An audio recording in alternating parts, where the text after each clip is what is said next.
Porgy and Bess is an English-language opera by the American composer George Gershwin, with a libretto written by author DuBose Heyward and lyricist Ira Gershwin. It was adapted from Dorothy Heyward and DuBose Heyward's play Porgy, itself an adaptation of DuBose Heyward's 1925 novel of the same name.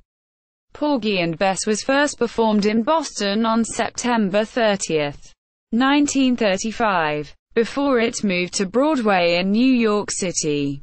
It featured a cast of classically trained African-American singers, a daring artistic choice at the time. After suffering from an initially unpopular public reception due in part to its racially charged theme, a 1976 Houston Grand Opera production gained it new popularity, and it is now one of the best-known and most frequently performed operas. Gershwin read Porgy in 1926 and proposed to Heyward to collaborate on an operatic version. In 1934, Gershwin and Heyward began work on the project by visiting the author's native Charleston, South Carolina. In a 1935 New York Times article, Gershwin explained why he called Porgy and Bess a folk opera. Porgy and Bess is a folk tale. Its people naturally would sing folk music. When I first began work in the music, I decided against the use of original folk material because I wanted the music to be all of one piece. Therefore I wrote my own spirituals and folk songs. But they are still folk music, and therefore, being in operatic form, Porgy and Bess becomes a folk opera. Quote, the libretto of Porgy and Bess tells the story of Porgy, a disabled black street beggar living in the slums of Charleston. It deals with his attempts to rescue Bess from the clutches of Crown, her violent and possessive lover, and sport and life, her drug dealer. The opera plot generally follows the stage play. In the years following Gershwin's death, Porgy and Bess was adapted for smaller-scale performances. It was adapted as a film in 1959. Some of the songs in the opera, such as "Summertime," became popular and frequently recorded songs. In the late 20th and early 21st centuries, the trend has been toward productions with greater fidelity to Gershwin's original intentions. Smaller-scale productions also continue to be mounted. A complete recorded version of the score was released in 1976. Since then, it has been recorded several times. Composition history. In the fall of 1933, Gershwin and Heyward signed a contract with the Theatre Guild to write the opera. In the summer of 1934, Gershwin and Heyward went to Folly Beach, South Carolina, a small island near Charleston, where Gershwin got a feel for the locale and its music. He worked on the opera there and in New York. Ira Gershwin, in New York, wrote lyrics to some of the opera's classic songs. Most notably, "It Ain't Necessarily So."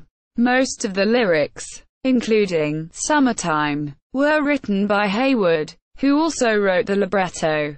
Performance history. 1935 original Broadway production. Gershwin's first version of the opera, running 4 hours, counting the 2 intermissions, was performed privately in a concert version in Carnegie Hall. In the fall of 1935, he chose as his choral director Eva Jesse, who also directed her own renowned choir.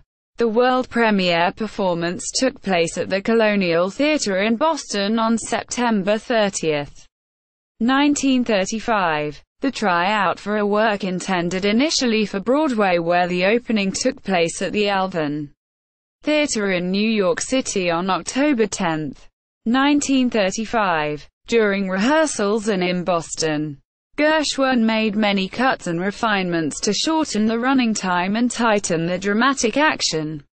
The run on Broadway lasted 124 performances.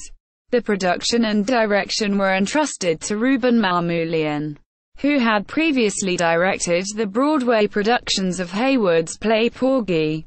The music director was Alexander Smallins. The leading roles were played by Todd Duncan and Anne Brown. The influential vaudeville artist John W. Bubbles created the role of Sport and Life. The role of Serena was created by Ruby LZ. After the Broadway run, a tour started on January 27, 1936, in Philadelphia and traveled to Pittsburgh and Chicago before ending in Washington, D.C. on March 21, 1936. During the Washington run, the cast, as led by Todd Duncan, protested segregation at the National Theatre. Eventually management gave in to the demands, resulting in the first integrated audience for a performance of any show at that venue. Around 1938, much of the original cast reunited for a West Coast revival. Avon Long took on the role of Sport and Life. Long continued to reprise his role in several of the following productions. 1942 Broadway Revival. The noted director and producer Cheryl Crawford produced professional stock theater in Maplewood, New Jersey, for 3 very successful seasons. The last of these closed with Porgy and Bess, which she co-produced with John Wildberg, in refashioning it in the style of musical theater which Americans were used to hearing from Gershwin. Crawford produced a drastically cut version of the opera compared with the first Broadway staging. The orchestra was reduced, the cast was halved, and many recitatives were reduced to spoken dialogue. Having seen the performance, theater owner Lee Schubert arranged for Crawford to bring her production to Broadway. The show opened at the Majestic Theatre in January 1942. Duncan and Brown reprised their roles as the title characters, with Alexander Smallens again conducting.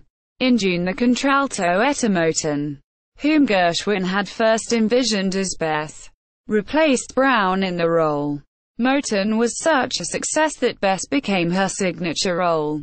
The Crawford production ran for 9 months and was far more successful financially than the original. Radio station WOR in New York broadcast a live 1-hour version on May 7, 1942. The cast included Todd Duncan, Anne Brown, Ruby LZ, Avon Long, Edward Matthews, Harriet Jackson, Georgette Harvey, Jack Carr, and the Eva Jesse Choir. The WOR symphony was conducted by Alfred Wallenstein. The 12-diameter 78 revolutions per minute glass base, lacquer-coated discs were transferred to open reel tape on February 6, 1975. European premieres. On March 27, 1943, the opera had its European premiere at the Royal Danish Theatre in Copenhagen. Performed during the Nazi occupation of the country. This performance was notable for being performed by an all-white cast made up in blackface. After 22 sold-out performances, the Nazis closed the production.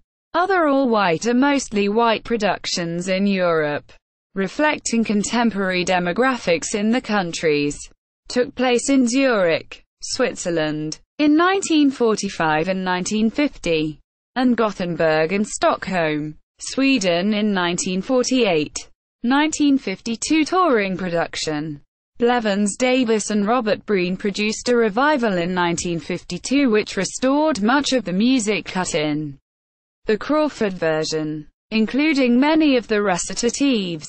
It divided the opera into 2 acts, with the intermission occurring after Crown forces Bess to stay on Kitawara Island.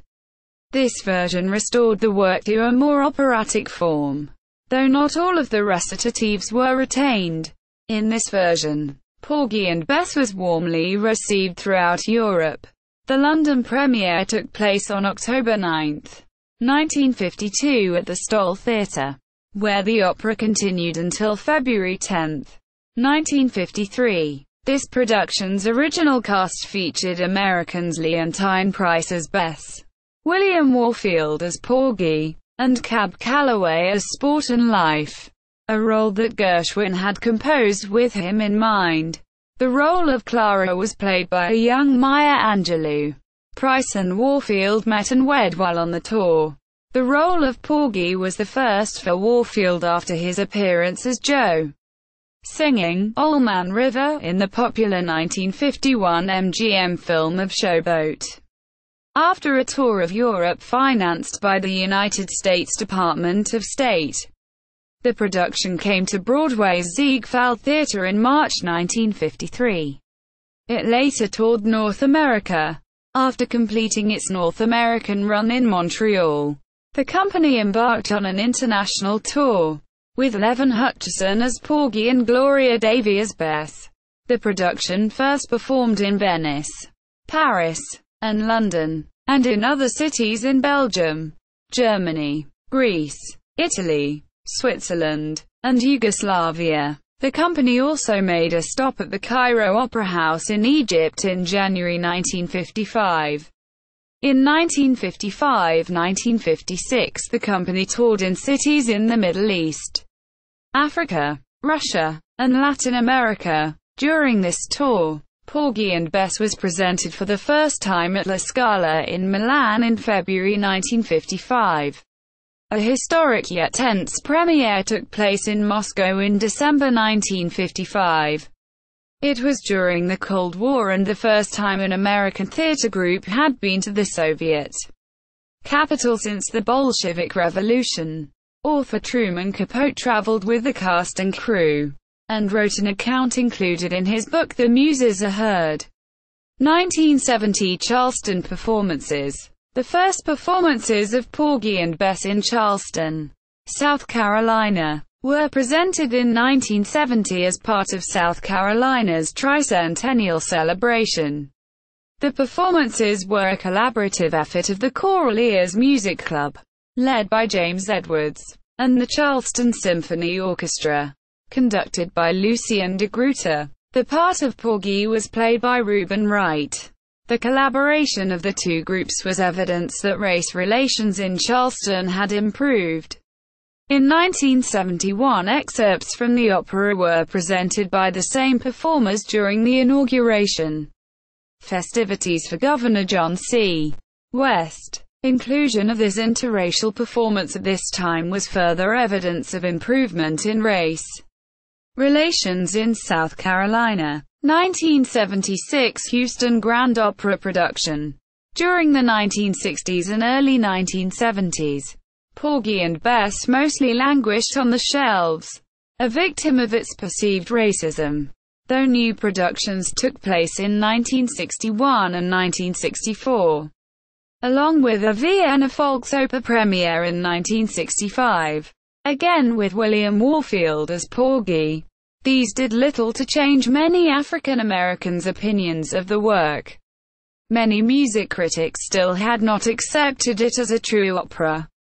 A new staging of Porgy and Bess was produced by the Houston Grand Opera in 1976 under music director John DeMaine. It restored the complete original score for the first time following its debut in Houston. The production opened on Broadway at the Uris Theatre on September 25, 1976 and was recorded complete by RCA Records. This version was very influential in turning the tide of opinion about the work. For the first time, an American opera company, not a Broadway production company, had tackled the opera. This production was based on Gershwin's original full score. It did not incorporate the cuts and other changes which Gershwin had made before the New York premiere, nor the ones made for the 1942 Cheryl Crawford revival or the 1959 film version. It allowed the public to take in the operatic whole as first envisioned by the composer. In this light, Porgy and Bess was accepted as an opera. Donnie Ray Albert and Robert Mosley alternated performances in the role of Porgy. Clammerdale and Larry Marshall starred, respectively, as Bess and Sport and Life. This production won the Houston Grand Opera a Tony Award, the only opera ever to receive one, and a Grammy Award. The conductor was John DeMaine. Subsequent productions Another Broadway production was staged in 1983 at Radio City Music Hall with conductor C. William Harwood. Based on the Houston production, the Metropolitan Opera finally presented a production of Porgy and Bess in 1985 after considering it since the 1930s. It opened February 6, 1985 with a cast including Simon Estes, Grace Bumbry, Bruce Hubbard, Greg Baker and Florence Quiver. The Met production was directed by Nathaniel Merrill and designed by Robert O'Hearn. The conductor was James Levine. The production received 16 performances in its first season and was revived in 1986, 1989 and 1990. For a total of 54 performances. Trevor Nunn first tackled the work in an acclaimed 1986 production at England's Glyndebourne Festival. The 1986 Trevor Nunn production was scenically expanded and videotaped for television in 1993. See below. Ink Television. These productions were also based on the complete score, without incorporating Gershwin's revisions. A semi-staged version of this production was performed at the Proms in 1998. The centennial celebration of the Gershwin brothers from 1996 to 1998 included a new production as well. On February 24–25, 2006, the Nashville Symphony, under the direction of John Morceri, gave a concert performance at the Tennessee Performing Arts Center. It incorporated Gershwin's cuts made for the New York premiere, thus giving the audience an idea of what the opera sounded like on its Broadway opening. In 2000 and 2002, the New York City Opera had a revival directed by Tazewell Thompson. In 2007, Los Angeles Opera staged a revival directed by Francesca Zambello and conducted by John DeMaine, who led the history-making Houston Opera revival of Porgy and Bess in 1976. South Africa's Cape Town Opera has frequently performed Porgy and Bess abroad, most notably with the Welsh National Opera, Norlandsoperen, Deutsche Oper Berlin and at the Wales Millennium Centre, Royal Festival Hall and Edinburgh Festival Theatre. In October 2010, its planned tour of the opera to Israel was criticized by Desmond Tutu. 2006 The Gershwins' Porgy and Bess. Nunn Adaptation. The Gershwins' Porgy and Bess premiered on November 9, 2006, at the Savoy Theatre, London. Directed by Trevor Nunn. Although that was the title given to this production, the 1993 television adaptation of Nunn's 1986 production had also used it. For this new production, he adapted the lengthy opera to fit the conventions of musical theatre. Working with the Gershwin and Heyward estates, Nunn used dialogue from the original novel and subsequent Broadway stage play to replace the recitatives with naturalistic scenes. He did not use operatic voices in this production, but relied on musical theatre actors as leads. Gareth Valentine provided the musical adaptation. Despite mostly positive reviews, Nunn's production closed months early due to poor box office. This original cast of this version included Clark Peters as Porgy, Nicola Hughes as Bess, O.T. Fagbinley as Sport and Life, and Cornell S. John as Crown. 2011 The Gershwins' Porgy and Bess. Paulus Adaptation. Another production titled The Gershwins' Porgy and Bess, directed by Diane Paulus, with book adapted by Susan Laurie Parks, and music adapted by Deidre Murray, was presented by the American Repertory Theatre, Art, in Cambridge, Massachusetts. The Broadway production was produced by Buddy Freitag and Barbara Freitag. Previews started August 17, and the show opened August 31, 2011. Following Trevor Nunn's latest production of the work, The Art Porgy was the second production initiated by the Gershwin and Heyward estates to adapt the opera for the musical theatre stage. Again spoken dialogue, here written by Parks, replaced the opera-sung recitatives. William David Brown and Christopher Yarnker created new orchestrations for the production. Prior to the opening, Paulus, Parks and Murray made statements to the press about the production's primary goal being to introduce the work to the next generation of theatregoers. They discussed changes to the opera's plot, dialogue and score that were being explored to make the work more appealing to a contemporary audience. In response, Stephen Sondheim wrote an editorial letter criticizing Paulus, MacDonald and Parks' disdain toward the work, and criticized the new title because it underplayed the contribution of Heyward. Critic Hilton Els counted in The New Yorker that Sondheim had very little exposure to black culture and that the Paulus version succeeded in humanizing the depiction of race on stage. Quote, "The production began previews on Broadway at the Richard Rodgers Theatre in December 2011 and officially opened on January 12, 2012. The original cast included Audra McDonald as Bess, Norm Lewis as Porgy, David Alan Grier as Sport and Life, Philip Boykin as Crown, Nikki Renee Daniels as Clara, and Joshua Henry as Jake. All of the major roles are played by the same cast as in Cambridge." Early reviews of the show were positive to mixed. All praised MacDonald's performance of Bess, but critics were divided on the success of the adaptation, staging and setting. Some praised the intimate scale of the drama and the believability of the performances. Others found the staging to be unfocused and the settings to lack atmosphere. Time magazine ranked the show as its number 2 choice among theatre productions in 2011.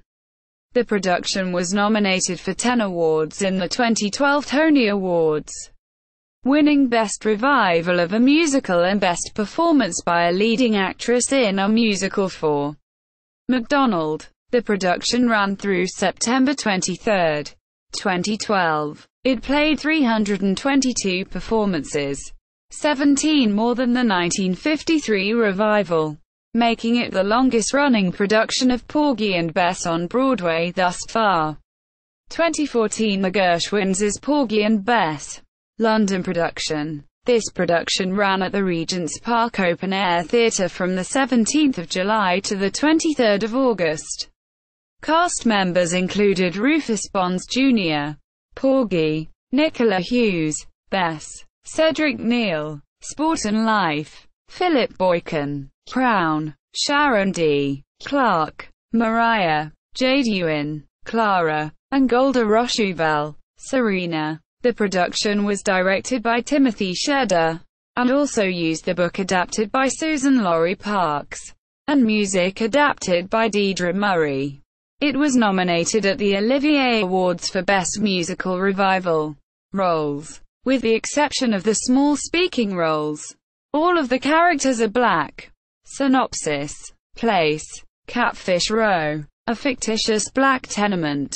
Once a mansion of the aristocracy, on the waterfront of Charleston, South Carolina. Time: the recent past. c. 1930. Act 1. Scene 1. Catfish Row. A summer evening. The opera begins with a short introduction which segues into an evening in Catfish Row. Jasbo Brown entertains the community with his piano playing. Clara, a young mother, sings a lullaby to her baby.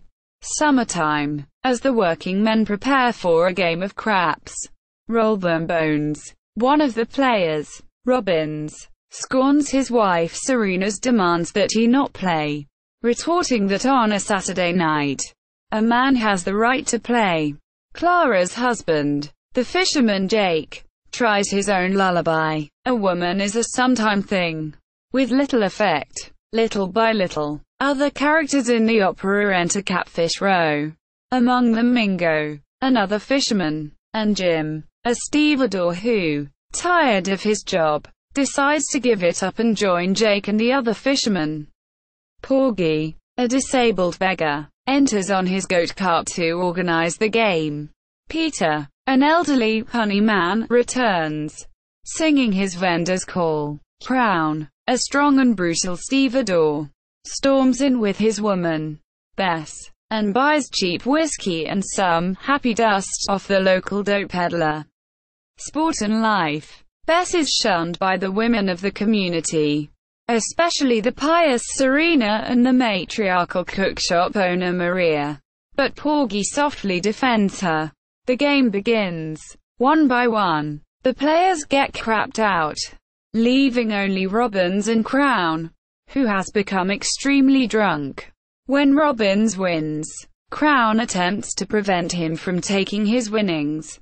A brawl ensues, which ends when Crown stabs Robbins with a cotton hook, killing him. Crown runs, telling Bess to fend for herself but that he will be back for her when the heat dies down.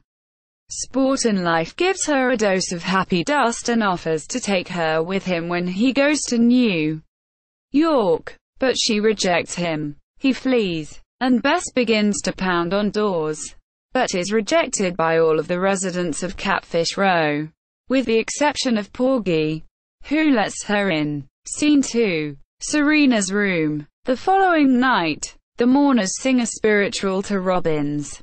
Gone, gone, gone, to raise money for his burial. A saucer is placed on his chest for the mourners' donations. Overflow. Bess enters with Porgy and attempts to donate to the burial fund, but Serena rejects her money until Bess explains that she is now living with Porgy. A white detective enters and coldly tells Serena that she must bury her husband the next day, or his body will be given to medical students for dissection. He suddenly accuses Peter of Robbins' murder. Peter denies his guilt and says Crown was the murderer. The detective orders Peter to be arrested as a material witness, whom he will force to testify against Crown. Serena laments her loss in "My man's gone now." The undertaker enters. The saucer holds only $15 of the needed $25, but he agrees to bury Robbins as long as Serena promises to pay him back. Bess, who has been sitting in silence, slightly apart from the rest of those gathered, suddenly begins to sing a gospel song and the chorus joyfully join in, welcoming her into the community. Oh. The train is at the station. Act 2. Scene 1. Catfish Row. A month later. In the morning, Jake and the other fishermen prepare for work. It takes a long pull to get there. Clara asks Jake not to go because it is time for the annual storms, but he tells her that they desperately need the money. This causes Porgy to sing from his window about his new, happy-go-lucky outlook on life. I got plenty o' nutting. Sport and life waltzes around selling happy dust, but soon incurs the wrath of Maria, who threatens him. I hates yo, struttin' style. A fraudulent lawyer, Frazier, arrives and farcically divorces Bess from Crown. When he discovers Bess and Crown were not married, he raises his price from $1 to $1.50. Archdale, a white lawyer, enters and informs Porgy that Peter will soon be released. The bad omen of a buzzard flies over Catfish Row and Porgy demands that it leave now that he finally has found happiness. Buzzard keep on flying over, as the rest of Catfish Row prepares for the church picnic on nearby Kitawah Island. Sport and life again offers to take Bess to New York with him. She refuses. He attempts to give her some happy dust despite her claims that she's given up drugs, but Porgy grabs his arm and scares him off. Sport and life leaves, reminding Bess as he goes that her men friends come and go, but he will be there all along. Bess and Porgy are now left alone, and express their love for each other. Bess, you is my woman now. The chorus re-enters in high spirits as they prepare to leave for the picnic. Oh, I can't sit down. Bess is invited to the picnic by Maria, but she demurs as Porgy cannot come. Due to his disability, he cannot get on the boat. But Maria insists. Bess leaves Porgy behind as they go off to the picnic. Porgy watches the boat leave. I got plenty o' nutting, reprise. Scene 2. Kittiwah Island. That evening, the chorus enjoys themselves at the picnic. I ain't got no shame. Sportin' Life presents the chorus his cynical views on the Bible. It ain't necessarily so, causing Serena to chastise them. Shame on all you sinners. Quote, everyone gets ready to leave, as Bess, who has lagged behind, tries to follow them. Crown emerges from the bushes. He reminds her that Porgy is temporary, and laughs off her claims that she has been living decently now. Bess wants to leave Crown forever and attempts to make him forget about her. Oh, what you want with Bess. Quote, but Crown refuses to give her up. He grabs her and will not let her go to the boat, which leaves without her, and then forcefully kisses her. He laughs at his conquest as her resistance begins to fail, and commands her to get into the woods, where his intentions are only too clear. Scene 3. Catfish Row. A week later, just before dawn, a week later, Jake leaves to go fishing with his crew, one of whom observes that it looks as if a storm is coming in. Peter, still unsure of his crime, returns from prison. Meanwhile, Bess is lying in Porgy's room delirious with fever, which she has had ever since returning from Kittiwah Island. Serena prays to remove Bess's affliction. Oh, Dr. Jesus, and promises Porgy that Bess will be well by 5 o'clock. As the day passes, a strawberry woman, Peter, the honey man, and a crab man each pass by with their wares. Vendors trio. As the clock chimes 5, Bess recovers from her fever. Porgy tells Bess that he knows she has been with Crown, and she admits that Crown has promised to return for her. Porgy tells her she is free to go if she wants to, and she tells him that although she wants to stay, she is afraid of Crown's hold on her. Porgy asks her what would happen if there was no Crown, and Bess tells Porgy she loves him and begs him to protect her, and he promises that she will never have to be afraid again. I loves you, Porgy. Clara watches the water, fearful for Jake. Maria tries to allay her fears, but suddenly the hurricane bell begins to ring. Scene 4. Serena's room. Dawn of the next day. The residents of Catfish Row are all gathered in Serena's room for shelter from the hurricane. They drown out the sound of the storm with prayers and hymns. Oh, Dr. Jesus. While Sportin' Life mocks their assumption that the storm is a signal of Judgment Day, Clara desperately sings her lullaby. Summertime. Reprise. A knock is heard at the door, and the chorus believes it to be death. Oh, there's somebody knocking at the door. Crown enters dramatically, having swum from Kittiwah Island, seeking Bess. He shows no fear of God, claiming that after the long struggle from Kittiwah, God and he are friends. The chorus tries to drown out his blaspheming with more prayer, and he taunts them by singing a vulgar song. A red-headed woman. Suddenly, Clara sees Jake's boat float past the window, upside down, and she runs out to try to save him, handing her baby to Bess. Bess asks that one of the men go out with her, and Crown taunts Porgy, who cannot go. Crown goes himself, yelling out as he leaves, "All right, big friend, we're on for another bout." The chorus continue to pray as the storm rises. Act 3. Scene 1. Catfish Row. The next night, a group of women mourn Clara, Jake, and all of those who have been killed in the storm. Clara, don't you be downhearted, when they begin to mourn for Crown as well. Sportin' Life laughs at them and is told off by Maria. He insinuates that Crown may not be dead, and observes that when a woman has a man, maybe she's got to him for keeps.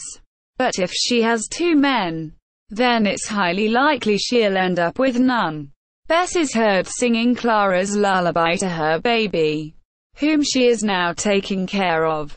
Summertime. Reprise.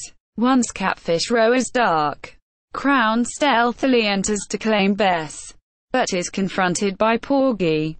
A fight ensues which ends when Porgy kills Crown. Porgy exclaims to Bess, "You've got a man now. You've got Porgy." Quote. Scene 2. Catfish Row. The next afternoon, the detective enters and talks with Serena and her friends about the murders of Crown and Robbins. They deny knowledge of Crown's murder, frustrating the detective, needing a witness for the coroner's inquest. He next questions an apprehensive Porgy. Once Porgy admits to knowing Crown, he is ordered to come and identify Crown's body. Sport and Life tells Porgy that corpses bleed in the presence of their murderers, and the detective will use this to hang Porgy. Porgy refuses to identify the body, but is dragged off anyway. Bess is distraught, and Sport and Life puts his plan into action. He tells her that Porgy will be locked up for a long time, and points out that he is the only one still here. He offers her happy dust, and though she refuses, he forces it on her. After she takes a whiff, he paints a seductive picture of her life with him in New York. There's a boat that's leaving soon for New York. She regains her strength and rushes inside, slamming the door on his face. But he leaves a packet of happy dust on her doorstep, and settles down to wait. Scene 3. Catfish Row. A week later, on a beautiful morning, Porgy is released from jail, where he has been arrested for contempt of court after refusing to look at Crown's body. He returns to Catfish Row much richer after playing craps with his cellmates. He gives gifts to the residents, and pulls out a beautiful red dress for Bess. He does not understand why everyone seems so uneasy at his return. He sees Clara's baby is now with Serena and realizes something is wrong. He asks where Bess is. Maria and Serena tell him that Bess has run off with Sport and Life to New York. "Oh Bess. Oh, where's my Bess?" Quote. Porgy calls for his goat cart, and resolves to leave Catfish Row to find her.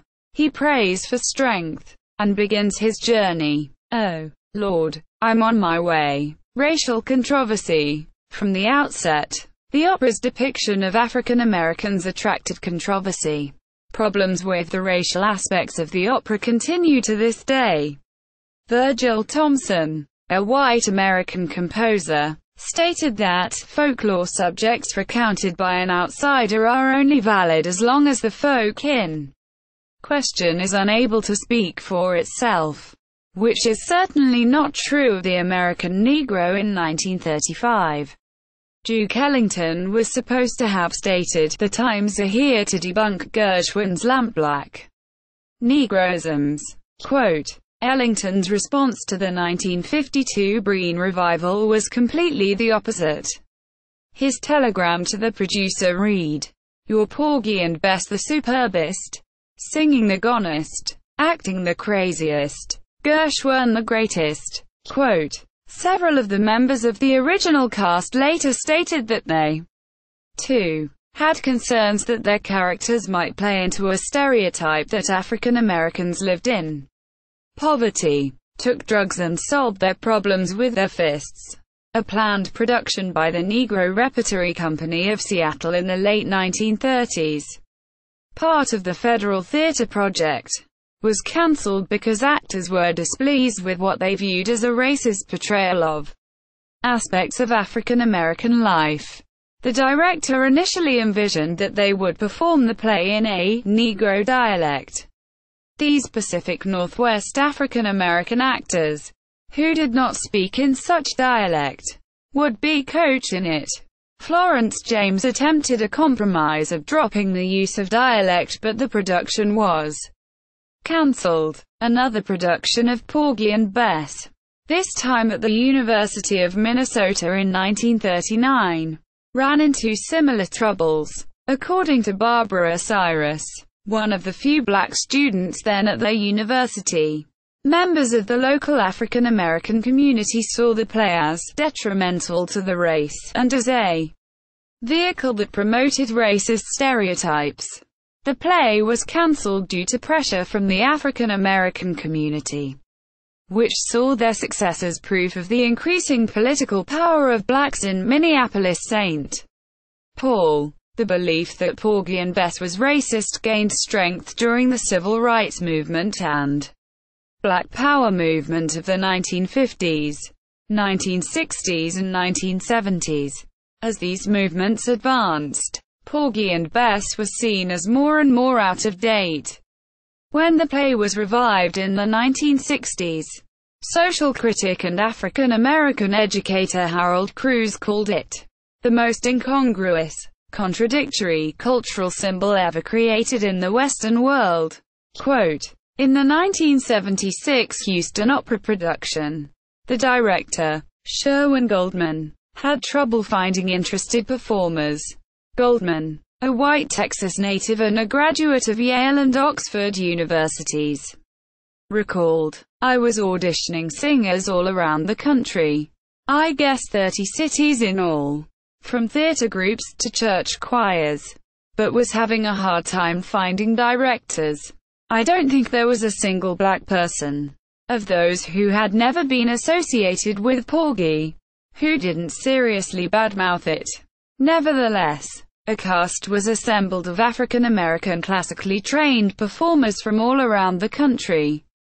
Gershwin's all-black opera was also unpopular with some celebrated black artists.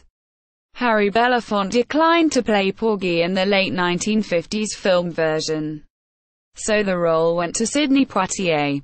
Betty Allen, president of the Harlem School of the Arts, admittedly loathed the piece, and Grace Bumbry, who excelled in the 1985 Metropolitan Opera production as Bess, made the often-cited statement, I thought it beneath me.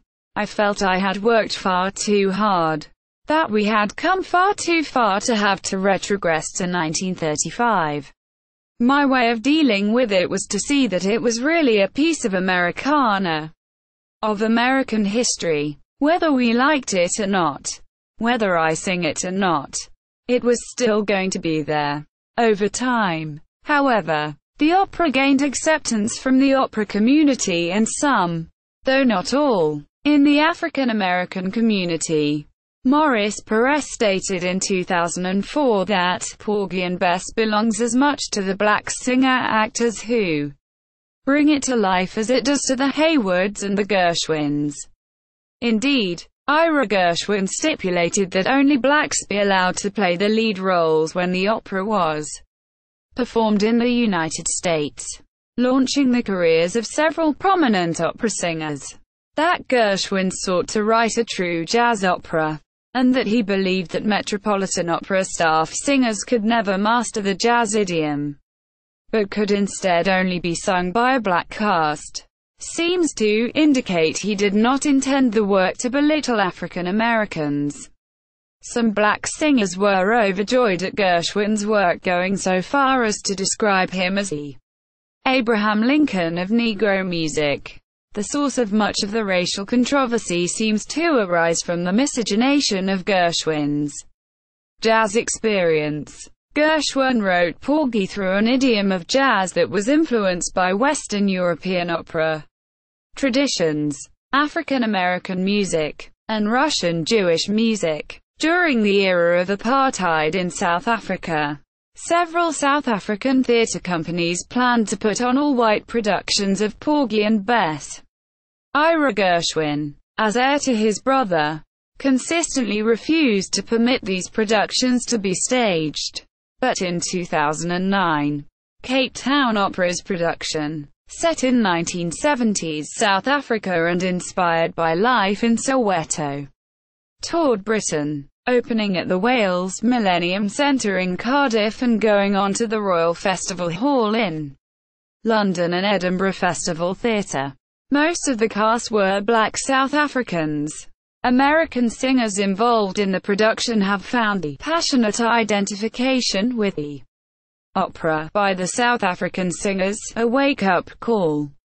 I think we've got a little jaded in the US with Porgy and Bess, says Lisa Daltiris, one of two singers who will play Bess on the UK tour. A lot of people just think that this is a show that is lovely to listen to and happened way back when. They're not thinking that you can still find places where this is real. And if we're not careful we could be right back there. Quote, musical elements. In the summer of 1934, George Gershwin worked on the opera in Charleston, South Carolina. He drew inspiration from the James Island Gullah community, which he felt had preserved some African musical traditions. This research added to the authenticity of his work. The music itself reflects his New York jazz roots, but also draws on Southern black traditions. Gershwin modeled the pieces after each type of folk song which the composer knew about. Jubilees, blues, praying songs, street cries, work songs, and spirituals are blended with traditional arias and recitatives. The most fundamental influences on the composition and orchestrations in evidence throughout Porgy and Bess, aside from those of American jazz and black religious music, are the European composers whose music Gershwin studied and absorbed during his tutelage with the likes of Edward Killarney, Reuben Goldmark, Charles Hambutzer, and Henry Cowell. Cowell's key contribution, however, may have been to suggest that Gershwin's study with Joseph Schillinger, whose influence, if not as important as his followers claim, is notable throughout. Some commenters have believed they heard similarities to melodies heard in Jewish liturgical music in Gershwin's opera. Gershwin biographer Edward Yablonsky heard a similarity between the melody of "It Ain't Necessarily So" and the Haftarah blessing, while others hear similarities with Torah blessing. In a sociological survey of Jewish American culture, the author remarked, one musicologist detected an uncanny resemblance between the folk tune, Havenu, Shalom Aleichem, and the spiritual, It Take a Long Pull to Get There, from Porgy and Bess.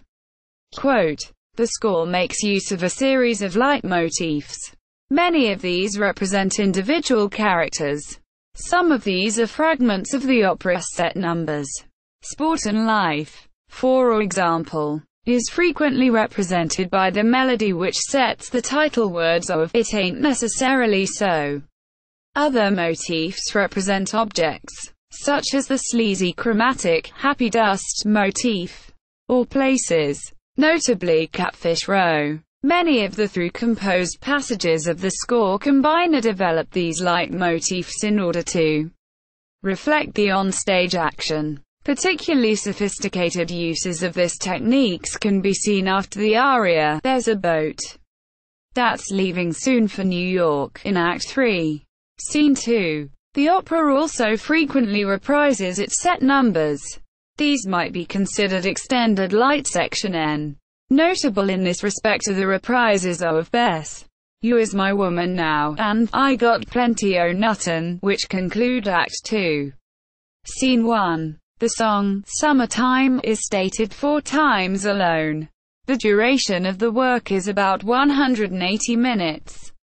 Instrumentation. The work is scored for 2 flutes, second doubling piccolo, 2 oboes, second doubling English horn, 3 clarinets in B-flat, second and third doubling alto saxophones, 1 bass clarinet in B-flat, doubling fourth clarinet and tenor saxophone, 1 bassoon, 3 French horns in F, 3 trumpets in B-flat, 1 trombone, 1 bass trombone, 1 tuba, a percussion section that includes timpani, xylophone, triangle, glockenspiel, suspended and crash cymbals, snare drum, tom-toms, bass drum, African drums, an unspecified small drum, tubular bells, woodblock, temple blocks, cowbell, sandpaper and train whistle, one piano, and strings. Recordings. The 1976 and 1977 recordings of the opera won Grammy Awards for Best Opera Recording, making Porgy and Bess the only opera to win this award over 2 consecutive years. Excerpts. Days after the Broadway premiere of Porgy and Bess with an all-black cast, 2 white opera singers, Lawrence Tibbett and Helen Jepson, both members of the Metropolitan Opera, recorded highlights of the opera in a New York sound studio, released as highlights from Porgy and Bess.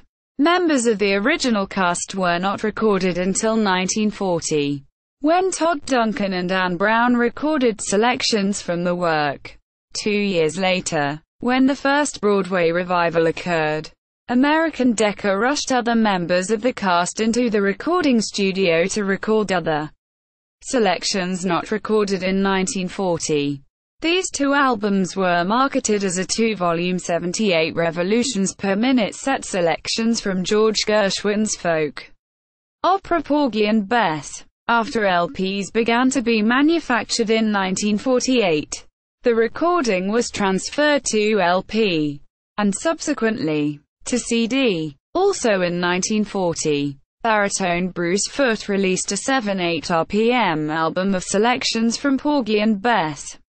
In 1942, Mabel Mercer and Cy Walter released a 7/8 RPM jazz album of excerpts from the opera on an obscure label. Although members of the jazz community initially felt that a Jewish piano player and a white novelist could not adequately convey the plight of blacks in a 1930s Charleston ghetto, jazz musicians warmed up more to the opera after 20 years, and more jazz-based recordings of it began to appear. Louis Armstrong and Ella Fitzgerald recorded an album in 1957 in which they sang and scattered Gershwin's tunes. The next year, Miles Davis recorded what some consider a seminal interpretation of the opera arranged for big band.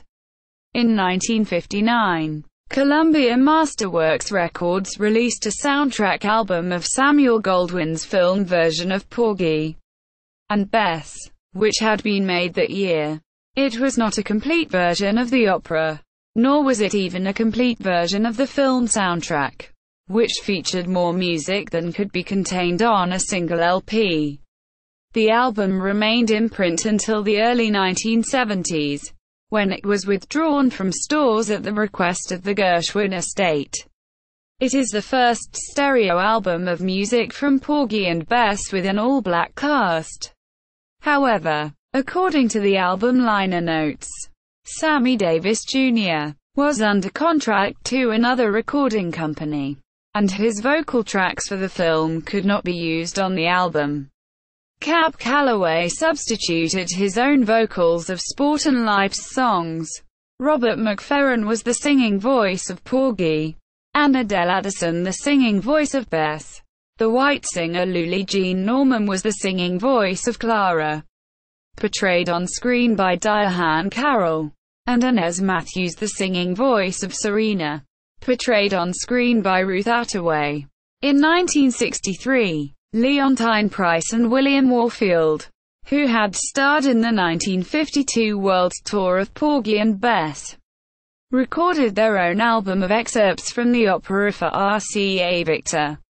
None of the other singers from the production appeared on that album, but John W. Bubbles, the original Sport and Life, substituted for Cab Calloway, who had played Sport and Life on stage in the 1952 production. The 1963 recording of Porgy and Bess excerpts remains the only official recording of the score on which Bubbles sings Sport and Life's 2 big numbers. In 1976, for RCA Victor, Ray Charles and Cleo Lane recorded an album of excerpts in which the 2 of them sang several roles. The album was arranged and conducted by Frank DeVolume. It featured the organ of Joe Sample, the trumpet of Harry Edison and guitar work of Joe Pass and Lee Ratnor. It was jazz-based with full orchestrations, but the orchestrations used were not Gershwins. In 1990, Leonard Slatkin conducted an album of excerpts from the opera, released on a Philips Records CD, with Simon Estes, who sang Porgy in the first Metropolitan Opera production of the work, and Roberta Alexander. Complete recordings.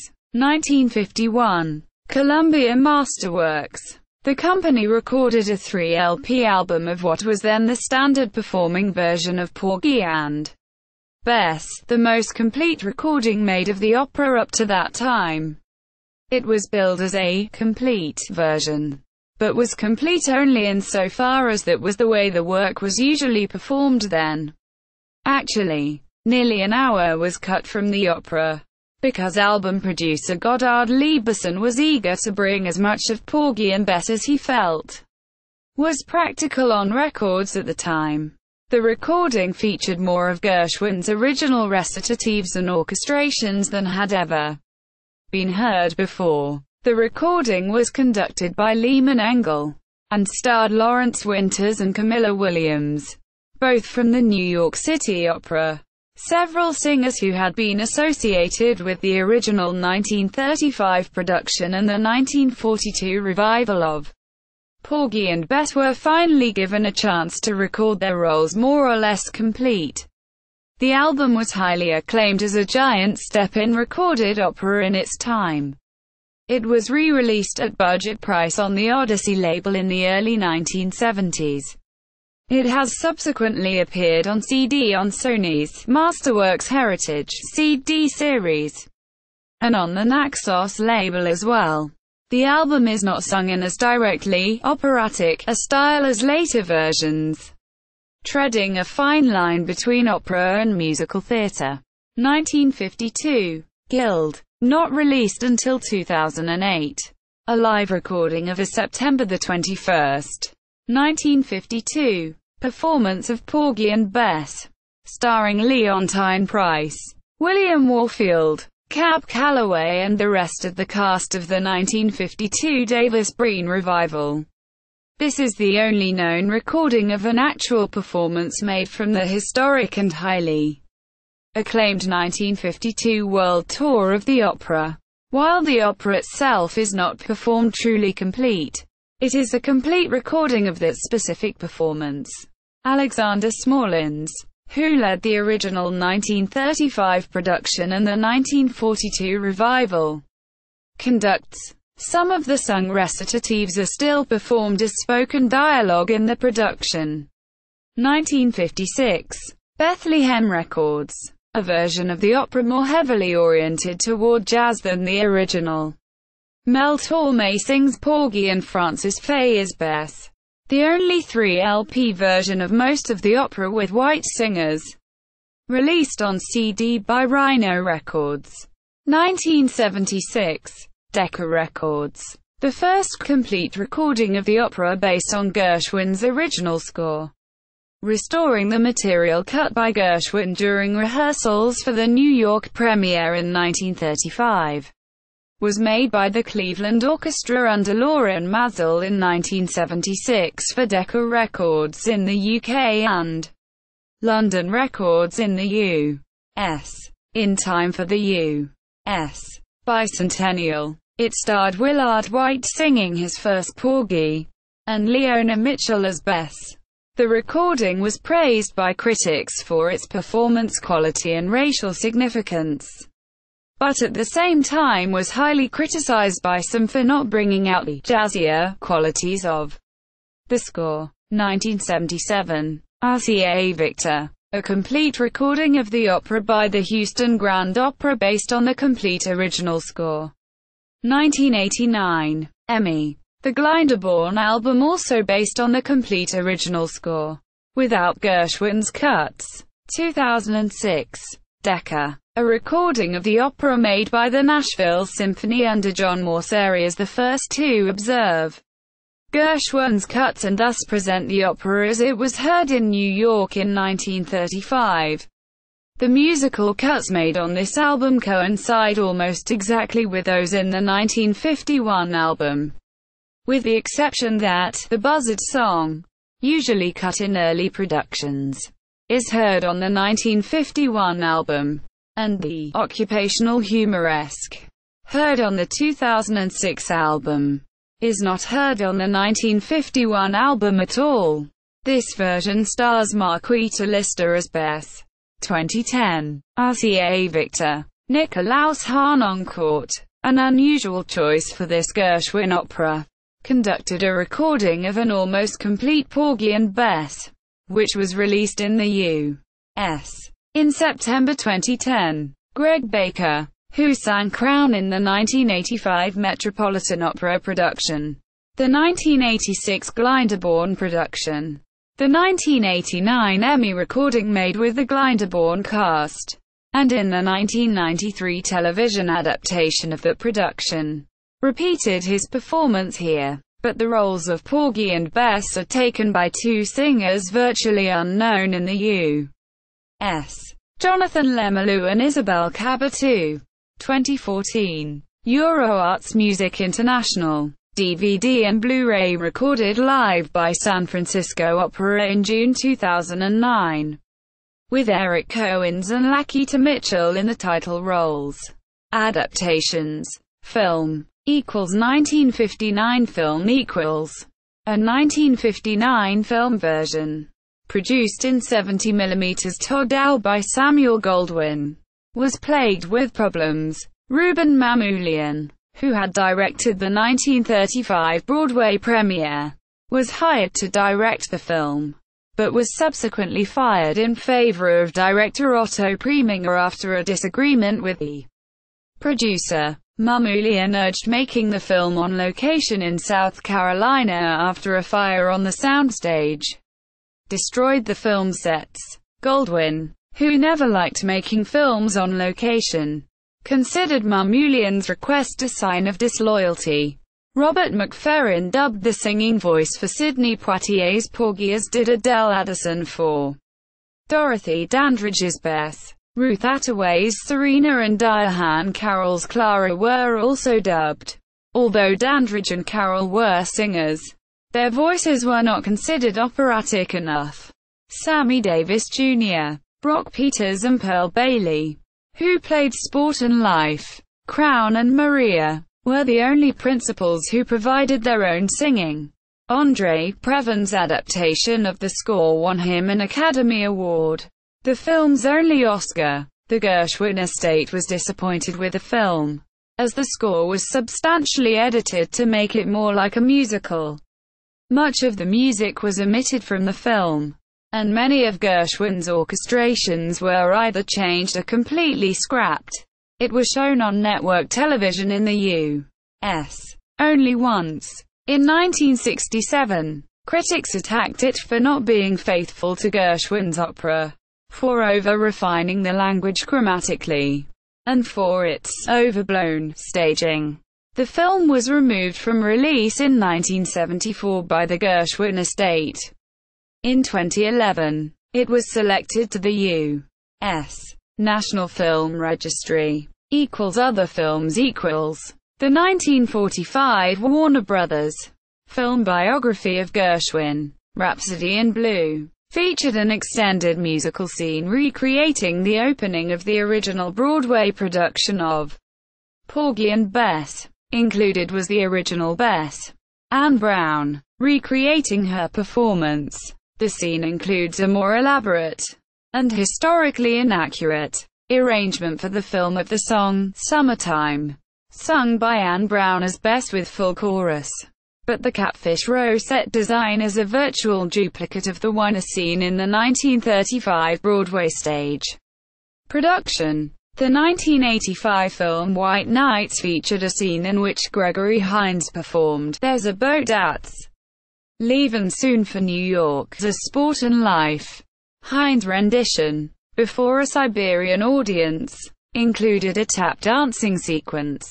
Director Taylor Hackford pointed out in a special edition DVD release of the film that it was necessary to locate a Russian woman of color, Helen Denby, to portray Bess. As per Gershwin's stipulations, television In 1993, Trevor Nunn's Glyndebourne Festival stage production of Porgy and Bess, not to be confused with his later production, was greatly expanded scenically and videotaped in a television studio without an audience.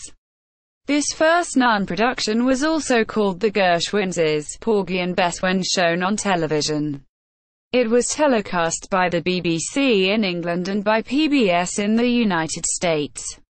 It featured a cast of operatic American singers, with the exception of Willard White, who is Jamaican but sounded American. As Porgy, Cynthia Hayman sang the role of Bess. Nunn's opening up of the stage production was considered highly imaginative. His cast received much critical praise, and the 3-hour production retained nearly all of Gershwin's music, heard in the original 1935 orchestrations. This included the opera-sung recitatives, which have occasionally been turned into spoken dialogue in other productions. No extra dialogue was written for this production, as had been done in the 1959 film. All performers lip-synced rather than singing live on set, leading the New York Times to write, "What you hear is basically Mr. Nunn's acclaimed Glyndebourne Festival production.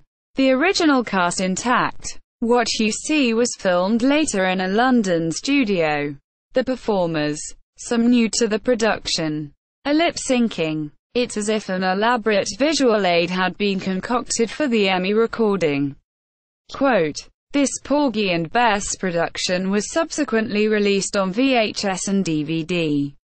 It has won far greater acclaim than the 1959 film, which was widely panned by most critics. The 1993 television production of Porgy and Bess was nominated for 4 Emmy Awards, and won for its art direction. It also won a BAFTA Award for Best Video Lighting. In 2002, the New York City Opera telecast its new version of the Houston Opera production in a live performance from the stage of Lincoln Center. This version featured far more cuts than the previous telecast, but, like nearly all stage versions produced since 1976, used the sung recitatives and Gershwin's orchestrations. The telecast also included interviews with director Tazewell Thompson and was hosted by Beverly Sills. In 2009, the San Francisco Opera debuted the Gershwins' Porgy and Bess to critical acclaim. The production was recorded at that time and shown on PBS in the fall of 2014, and was later released on DVD and Blu-ray. Radio. On December 1, 1935, during the Broadway run, Todd Duncan and Anne Brown performed "Summertime," "I Got Plenty O' Nuttin'," and "Bess, You Is My Woman Now" on NBC's The Magic Key of RCA radio program. Duncan and Brown also appeared on the 1937 CBS Gershwin Memorial Concert on September 8, 1937, broadcast from the Hollywood Bowl less than 2 months after the composer's death, along with several other members of the Broadway cast, including John W. Bubbles and Ruby LZ. They performed several selections from the opera. The complete Porgy and Bess has been broadcast by the Metropolitan Opera 3 times as part of the Met's Live radio broadcast series. The 1985 broadcast performance starred Simon Estes and Grace Bumbry in 1986 megaseconds. Bumbry was heard with Robert Mosley as Porgy. In 1990, Estes and Leona Mitchell sang the leads in the third broadcast concert. Gershwin prepared an orchestral suite containing music from the opera after Porgy and Bess closed early on Broadway. Though it was originally titled Suite from Porgy and Bess, Ira later renamed it Catfish Row. In 1942, Robert Russell Bennett arranged a medley, rather than a suite, for orchestra which has often been heard in the concert hall, known as Porgy and Bess, a symphonic picture. It is based on Gershwin's original scoring. though for a slightly different instrumentation. The piano was removed from the orchestral texture at the request of the conductor Fritz Reiner, for whom the arrangement was made. Morton Gould also arranged an orchestral suite in the 1950s. Bennett's 40-minute Porgy and Bess, a concert version for soprano and baritone soloists, chorus and orchestra, was prepared in 1956. It is based very closely on Gershwin's original instrumental and vocal scoring, the principal recasting being the use of standard concert orchestra instrumentation, eliminating the clarinet saxophone doubling specified in Gershwin's 1935 orchestration. Piano. In 1951, Australian-born composer Percy Grainger, who was an admirer, performer and arranger of Gershwin's music, completed a 20-minute piece for two pianos titled Fantasy on George Gershwin's Porgy and Bess. The pianist Earl Wild prepared a virtuoso piano arrangement in the manner of Franz Liszt, entitled Fantasy on Gershwin's Porgy and Bess. Jazz versions. Miles Davis and Gil Evans recorded jazz arrangements of Porgy and Bess, released as an LP in 1959 by Columbia Records. It was highly successful. Mundell Lowe's Porgy and Bess, RCA Camden, 1958, and Hank Jones' Porgy and Bess, Capitol, 1958, were recorded at around the same time as the Davis and Evans collaboration, and Ella Fitzgerald and Louis Armstrong recorded many of the selections from the opera on their 1958 collaboration. Oscar Peterson recorded 10 titles from the opera on his 1959 album Oscar Peterson Plays Porgy and Bess. In 1976 he returned to the material in a duo with Joe Pass, curiously choosing to play a clavichord on the recording. Eddie Louise and Ivan Julian released the album Porgy and Bess in 1971. A big band arrangement of material from the opera with Louis on Hammond organ and André Ceccarelli on drums. The album was released on Riviera, and re-released by Universal in 2000 as part of their Jazz in Paris series. In 1997, saxophonist Joe Henderson recorded jazz arrangements on the album Porgy and Bess with the participation of several eminent jazz musicians. Songs. Porgy and Bess contains many songs that have become popular in their own right, becoming standards in jazz and blues in addition to their original operatic setting. Some of the most popular songs are. Some of the more celebrated renditions of these songs include Sarah Vaughan's It Ain't Necessarily So, and the versions of Summertime, recorded by Billie Holiday, Ella Fitzgerald and Louis Armstrong, Miles Davis, John Coltrane, and Jascha Heifetz in his own transcriptions for violin and piano. Numerous other musicians have recorded Summertime in varying styles, including both instrumental and vocal recordings. It may be even the most popular cover song in popular music. Janis Joplin recorded a blues rock version of Summertime with Big Brother and the Holding Company. Billy Stewart's version became a top 10 pop and R&B hit in 1966 for Chess Records. Even seemingly unlikely performers such as the Zombies, 1965, or the ska punk band Sublime, As Do in Time, 1997, have made recordings of Summertime. An international group of collectors of recordings of Summertime, by the name of the Summertime Connection, claims more than 30,000 recorded performances, many live. In the collection, Nina Simone recorded several Porgy and Bess songs. She made her debut in 1959 with a version of I Loves You, Porgy, which became a Billboard Top 20 hit. Other songs she recorded included Porgy, I's Your Woman Now, Bess, You Is My Woman Now, Summertime, and My Man's Gone Now. Christina Aguilera performed I Loves You, Porgy, in a tribute to the Nina Simone version at the 2008 Grammy nominations concert. The violinist Isaac Stern and the cellist Julian Lloyd Webber both recorded instrumental versions of Bess, You Is My Woman Now, Commendations. On July 14, 1993, the United States Postal Service recognized the opera's cultural significance by issuing a commemorative 29-cent postage stamp. In 2001, Porgy and Bess was proclaimed the official opera of the state of South Carolina. The 1940-1942 Decca Porgy and Bess recording with members of the original cast was included by the National Recording Preservation Board in the Library of Congress, National Recording Registry in 2003. The board selects recordings on an annual basis that are culturally, historically, or aesthetically significant. Quote, notes, sources, Brady, Tim. The way spaces were allocated. African Americans on Campus.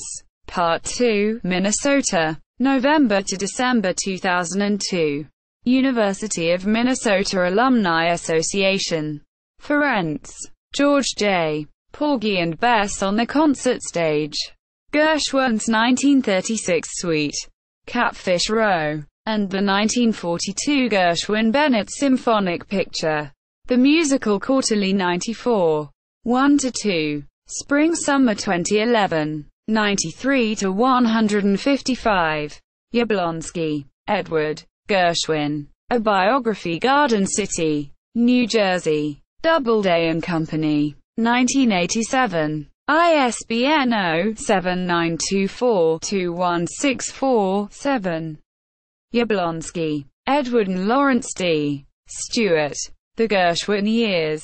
Garden City, New Jersey. Doubleday and Company. 1973. Second edition. ISBN 0-306-80739-4.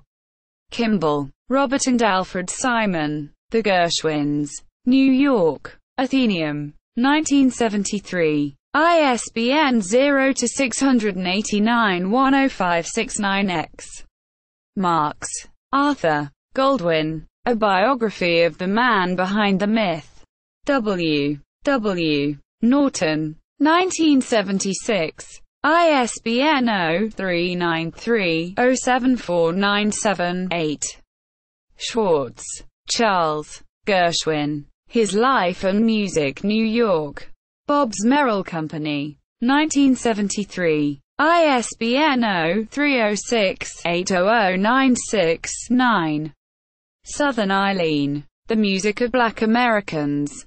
A History. New York. W. W. Norton and Company. Third edition. ISBN 0-393-97141-4.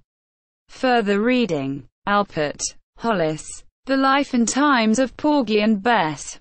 The Story of an American Classic Publisher. Nick Hearn Books. 1991. ISBN 1-85459-054-5. Borch, Mark A. Europäischer Einfluss im Amerikanischen Musical. Marburg, Germany. Tectum Verlag. 2013. ISBN 97838-8288-3209-1. A unique, paratextual comparison between Wozzeck by Albenberg and Porgy and Bess. Capote, Truman. The Muses Are Heard. An Account. New York. Random House. 1956. ISBN 0-394-437-32-2. Story of the 1955 Porgy and Bess production in Moscow. Fisher, Burton D. Porgy and Bess. Opera Journeys Mini-Guide Series.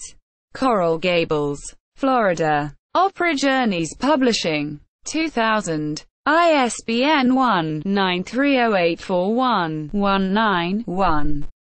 Overview of the opera. Ham, Charles. The Theatre Guild production of Porgy and Bess.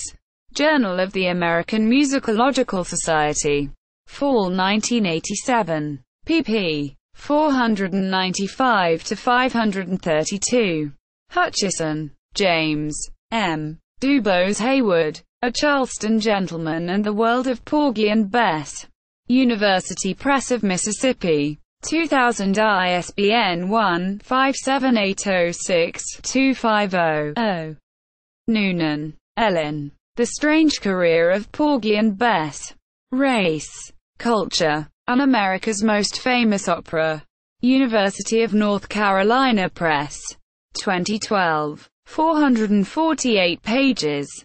Traces the history of the opera since 1935. Weaver, David E. The Birth of Porgy and Bess. pp. 80-98. Black Diva of the 30s, The Life of Ruby Elsie.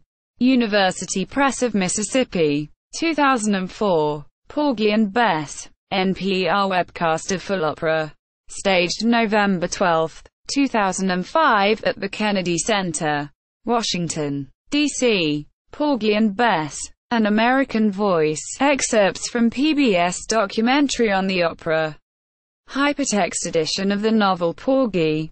Jazzbo. Why We Still Listen to Gershwin. The New Yorker article by Claudia Roth-Pierpoint. Internet Broadway database listings for all Broadway productions. Overture. Commentary. 75 Years Porgy and Bess.